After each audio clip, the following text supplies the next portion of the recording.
Well, late Friday, Governor Murphy ordered special elections to be held to fill the seat of the late Congressman Donald Payne Jr. The writ of election, as it's known, calls for a special primary on Tuesday, July 16th, and a special general election to be held on September 18th. The move was somewhat anticipated given Democrats' thin majority in the House and a seat that would otherwise have been left vacant until the end of the year.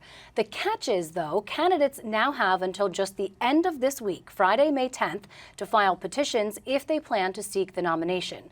Murphy's decision has put a spotlight on just how confusing New Jersey's laws are around succession for a U.S. House seat, and so we're going to try and make sense of it with Micah Rasmussen, director of the Rebovich Institute for New Jersey Politics at Rider University. Micah, I'm grateful to have you because we've all been trying to wrap our heads around this. So let me just ask you simply, what are the rules and why can't the governor name a successor like he can for a Senate seat?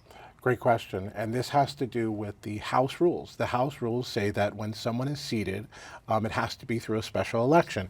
And when you look around the country over the last couple of years, whenever there's a vacancy in the House, there is a special election. So it's really the combination of that rule and New Jersey's rules that slow us down. New Jersey's rules require a primary election before the general election. So we don't have to just get one election in, which allows a lot of states to fill in 2 months, 2.5 months. New York just went through that with George Santos and his replacement.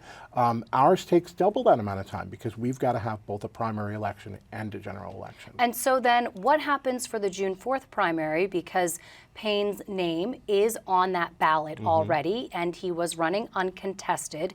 And so are you telling me that he could potentially win in the June 4th primary, and then we're going to still have a special election for the current nominees? Very, very likely that he will win the primary posthumously, and also very confusing because his current term has to be filled, or doesn't have to be. Governor Florio declined to name a special election for himself when he was elected governor, but Governor Murphy has opted to have one. As you say, they view it as very important to get that seat filled as quickly as they can.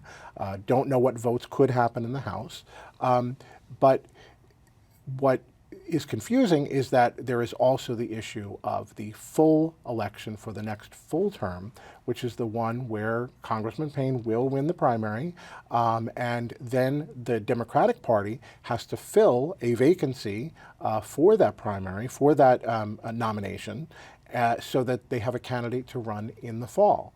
And so that will be for the full year term. So we have these two processes going on, one for the current term, one for the next term, all at the same time. So they're running parallel, one to fill out until the end of 2025, and then one for beyond that. That's I'm just right. making sure that I have my head You're wrapped exactly around right. this. Yeah. So is there precedent Beginning for of this? 2025. Beginning I'm of sorry. 2025. Yes, sorry. So what does history show us about how often this has happened and why the legislature hasn't taken a stab at maybe rewriting at least New Jersey's portion of this statute? It's a great question, and I don't know that it will be uncontroversial for the legislature right now, because the way you get rid of a primary is to give the power to the party to put in a new nominee. That's going to be controversial right now because we're in an era in our politics where we want to return that power directly to the voters, which means having these two special elections. So that keeps us at the 5-month replacement window that we have, the long window that we have in New Jersey. So there's not an easy way to reconcile this desire to let the voters make their choice,